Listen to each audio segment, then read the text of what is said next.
But we have a little news for y'all that we haven't announced since like before Christmas. Yeah. So this is exciting.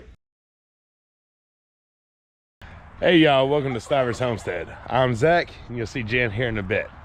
Here in southeastern Kentucky, we've been in quite the cold snap. It's been crazy cold to the point to where you don't want to be out here doing any kind of projects or any kind of work.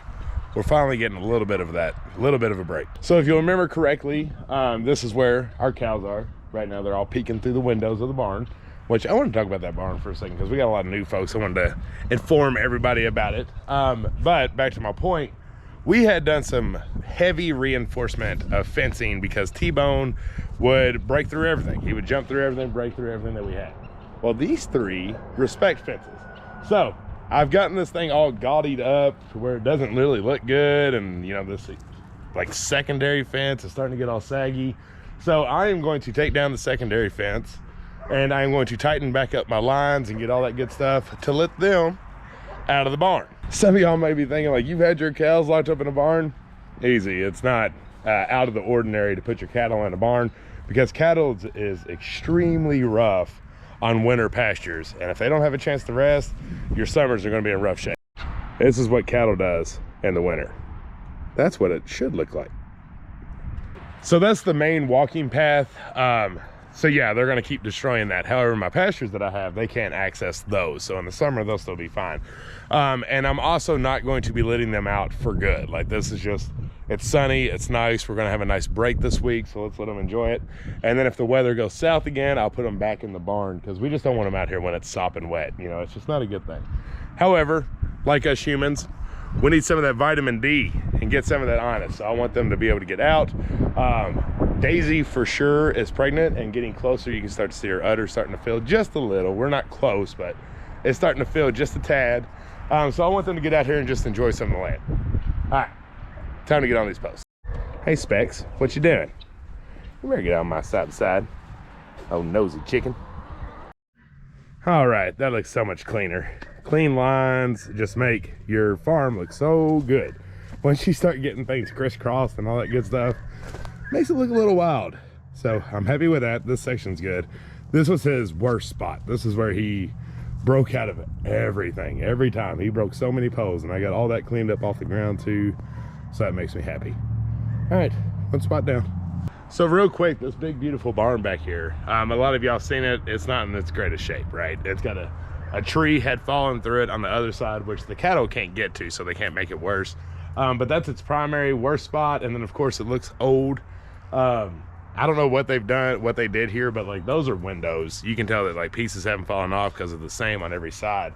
But when we bought this property a year and a half ago, this was here. We haven't really done anything to it besides just cleaning it out for the most part. It is a project we're going to tackle. No, we are not tearing it down. Jen and I love old barns. We have 2 of them on the property, and this thing's about 100 years old.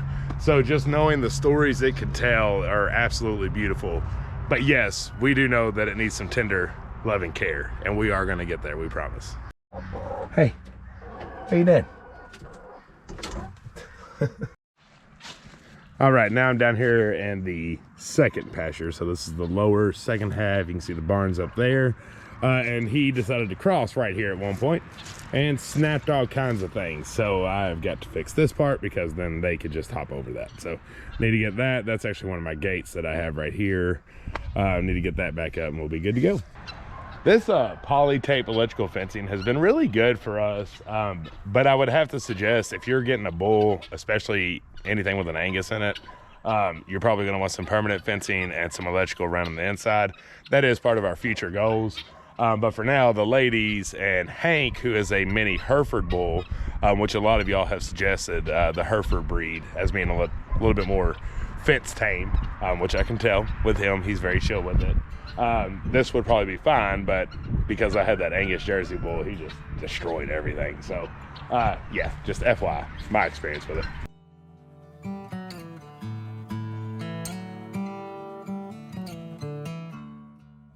All right, more beautiful clean lines. So we like to see primarily off the ground. That's the biggest thing. Then check that line's power and we are good to go. I only have 2 banks that run this whole thing, and it's pretty great to have that, but that requires making sure wires touching each other and you have connections. So Good to go that one half is done and up. Now I just need to get their waters filled up. I think we can let them out. All right, got that water filling up. Once it fills up, I'm gonna clean this one out. It needs good cleaning. But this makes more sense. I used to have the water, as y'all saw, way down there. And sorry, I went a little fast there. And right over there is where my goats are. So it's nice just to have the water hose right here. I will be getting spigots hopefully in the spring and not having to pull these water hoses around. But at least from here, it's just there to here and not having to run so many hoses, excuse me. But that one was empty. They're very thirsty. We had frozen lawns. I was waiting for us to thaw out. Hey, so let's let them out. There we go.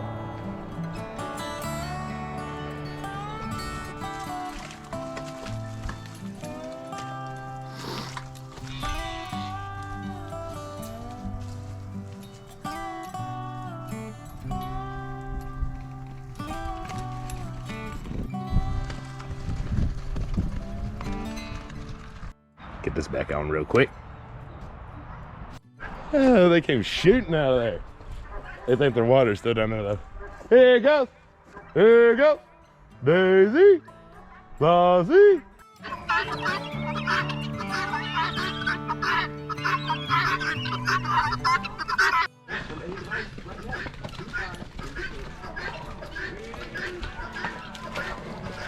There you go.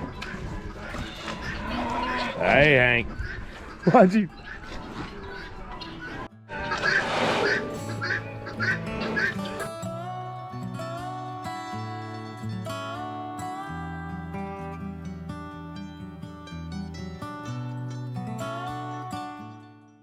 All right, I think it's safe to say that the cows are happy. They have finally calmed down. They've had so much energy busting out of there. And Daisy's pregnant. We're like, stop running. Hank, he face planted and shoo-wee, but they're good now. They're chill and just enjoying themselves and getting some sun. That's on to the next project. All right, we're back inside. It's that time of year where if you do get a nice day, you get like 2 hours of warmth, and then it's like, it's getting cold. It was really nice though. It was, man. Sun. We all need a little vitamin D on our skin. Yeah. Man, I know y'all are feeling the same thing. We're ready for some sunshine. I asked her, it sounds like we spring forward. What'd you say? March 13th. March 13th, about a month away. About a month away. Me too, my goodness. All right, so we're back inside, and I thought it'd be good if we gave you a little pantry challenge update, because I don't think we've done that. We haven't talked to them. Well, we briefly talked about how it was over, but it's not really over. Yeah, we want to talk to y'all about like the last couple days, and we were like, screw this. Yeah. Maybe one day we'll get in detail about all that stuff. I don't know. We'll see. But either way, it's over. We're moving forward. Well, no, it's not over. Anyways, I thought it'd be good to talk to you about that as we're preparing dinner. So first off, how did it even go? How was the pantry challenge? What did we think of it and all that good stuff? I think we enjoyed it more than the kids. Yes. But the kids did really well. They did really good. You know, we kind of said it was over, and that was kind of the decision that we made at the end of the month. Mm-hmm. But it wasn't really like a conscious thing, and we had a lot going on, and we weren't home very much. We were kind of here, there, and everywhere, and it just got to the point where we weren't eating at home. Right. So we did go to the grocery. We will confess that, and we got the kids some snacks. But time out. We didn't cheat at all. Mm-mm. We didn't go to the grocery store whatsoever. We ran out of cheese. We ran out of fresh veggies. We ran out of stuff. We didn't go for anything. Yeah. So. But we did end up going, and we got the kids some snacks, just some of their favorites. We all just kind of needed some of our comfort things to pep us back up a little. But we didn't get very much, and honestly, we're already almost out of that stuff because they were a little excited over it. Yeah. So we have decided that we are going to do the pantry challenge. A lot of people allow themselves to go to the grocery for like raw veggies, dairy, cheese, stuff like that.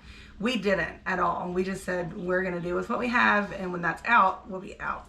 Well, I think I would challenge us a little bit too, because she's saying we're going to continue the pantry challenge, but it's like a different way of living. Like this is for a forever thing. Yes. Right. And what he means is we're going to make way more of a conscious effort to continue to cycle things and eat what is in our pantry. Yep. Mostly for meals. Eating in season. Yeah. But I think at this point we are going to allow the kids to have their raw vegetables. It's too good. It's too good for them, and it peps them up. Right. So I feel better about them eating a raw green bell pepper, even if it's not seasoned, over a bed of rice. You know what I mean? So for meals, we're going to stick to the pantry challenge, and we're going to allow ourselves a little bit here and there to go. We usually, like we used to go once every 2 weeks. We'll probably stick with that and maybe even stretch it to once every 3 weeks and just spend a little bit and get some of the cart will look a lot different. Yeah, the kids' favorite stuff, basically. Yeah. And kind of playing well with like the whole cow situation there. We will hit 2 weeks that T-Bone's been hanging Monday. And so I don't know when y'all are seeing this. I don't know if you're seeing it Sunday or Monday. But anyways, Monday it'll be 2 weeks that he's hanging. So that means that they should then start butchering. I'm not exactly sure how long it's going to take them. But if I just had to make an assumption, sometime next week we're going to call and say that he's ready to be picked up. Yeah, so, which is good because during the pantry challenge we did a lot of work on our freezers. Really good work. They're not empty, but they basically are. I used pretty much all of the zucchini to make zucchini bread, which was a nice treat to have. It's right here, actually. We have consolidated all of what's left of our homegrown meat and what was left of Butcher Box into basically one freezer, maybe 1.5. And most of those fruits and vegetables from last year are gone. So what that means is we should have enough room in the freezer, the 2 that we have, and hopefully we'll see. Yeah, we'll see. It was a smaller bowl. That wasn't the plan technically to have him as meat. So he's younger. He should be a little bit smaller than maybe what you're thinking of a full-size bowl or a full-size steer. But yeah, we'll see. Yeah. If not, we'll reassess and we'll go get a freezer if we have to. Yeah, or just start really canning and freeze drying. Yeah. All right, what's for dinner tonight, babe? Having pork tenderloin? Mm-hmm. What else?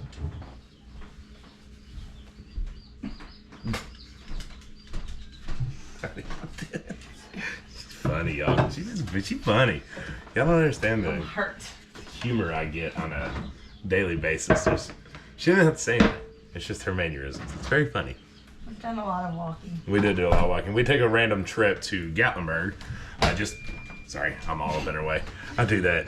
I guess it's good that husband and wife are in the kitchen together, but I'm just like always up in her way. We have a small kitchen. That's small. It's small, so no matter where I am, I'm in the way. But yeah, we took a randomly quick trip down to Gatlinburg. Our cousin really, but cousin staff came down and my mom came down, so we decided to go out there.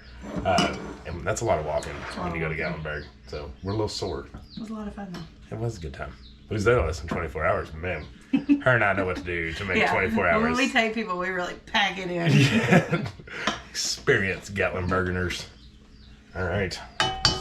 Do this thing. I could literally just sit down. Gotta cook, gotta eat. Oh, and all this, y'all, I'm like crazy superstitious. Sometimes I'm crazy superstitious, and since the Bengals won their first game, I haven't shaved since, and that was completely unintentional. But now we're in the Super Bowl, and I'm subconscious, and I'm like, well, I can't change anything. Fun fact, I was wearing this blue flannel during the first game, and I've worn it every game since. So I'm literally going to look like a Rams fan during the Bengals Super Bowl game. But could use a washing. Can't. After next Sunday, you can. Oh, who day? Excuse me. Worm. Worm? She said worm. What do you want to put on it? I don't know, man.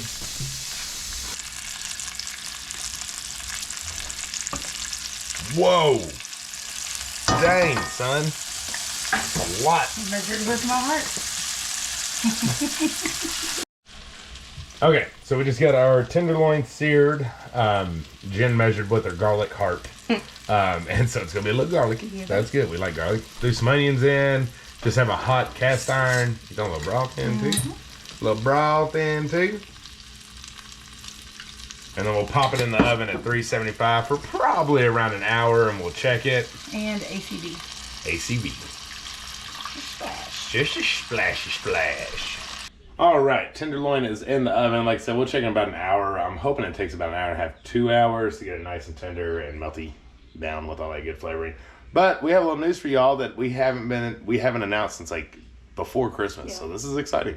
The Etsy store is restocked. Yay. So we have 1 ounce. So this is something to pay attention on the Etsy store. We have 1 ounce elderberry. Lemon balm. No. Start now. with us telling you what's in there. There is 1 ounce tinctures of elderberry and echinacea and 2 ounce lemon balm and chamomile. and chamomile. So there is a price difference. The 2 ounces are 18, the 1 ounces are 10. So that'll be your quick indicator on there on what's what. But we wanted to specify that, so if you get 2 different sizes, you're like, what's up? Yep. That's why.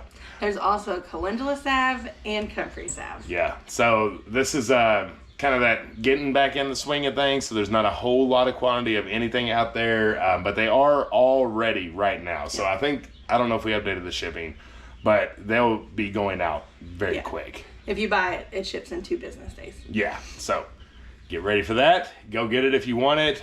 Quick reminder, comfrey, aches, pains, arthritis, calendulas, more like your neosporin replacements, cuts, scrapes, burns, stuff like that. Elderberry immune, echinacea immune. Lemon balm, cold sores or anxiety and rest, and chamomile for anxiety and rest and just relaxation. Yep, so there's that. It's all in the description of Etsy, but everybody always asks it, so we thought we'd add it in there. It's exciting. Go get it. Sorry, I'm about to hit the button. And I know a lot of people always ask, where's the goat smoke soap? So the goat smoke soap takes a lot longer for us to make. And it's a little bit more involved. And we are working to make 2022 better in that area. But we do not have any available at this time. But yes, we are still selling it. So don't think that it's gone away and it'll never come back, because it will. Well, this round of what you're seeing on Etsy is going to be it for this for a while. And then it'll be soaps. So that's why we're saying if you're wanting salves and tinctures, get them now, because there won't be any for quite a while. Right. Get them while you can.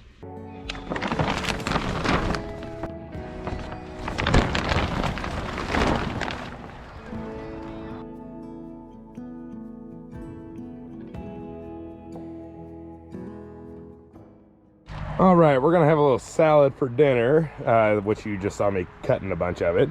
As you can tell, it's starting to see its better days, but we've been growing this food since last October. It is now February, and we have grown these salad greens under these little hoop houses all winter, and it has been amazing. So happy. Fresh greens all year.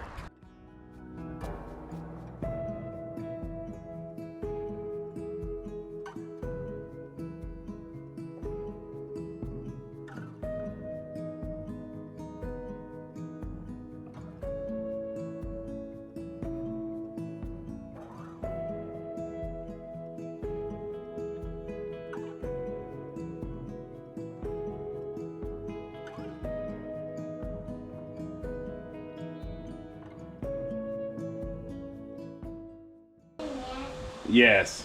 Did I have to eat the pudding last? Yes, you do. Dinner is served. So that is Jen's homemade balsamic vinaigrette with some honey in it. That's why it kind of looks a little thicker when it was coming out of there, but it is so good. Homegrown lettuce. That's right, homegrown lettuce. Not homegrown pork, but that's butcher box pork, and then boxed broccoli and cheddar thing. It's just really good. We like that thing. But we are going to sit down and eat dinner, and this is where we leave you all. Thanks for hanging out with us today. We'll catch you on the next one. We love you. Until the next one. Bye. Bye. That was weird.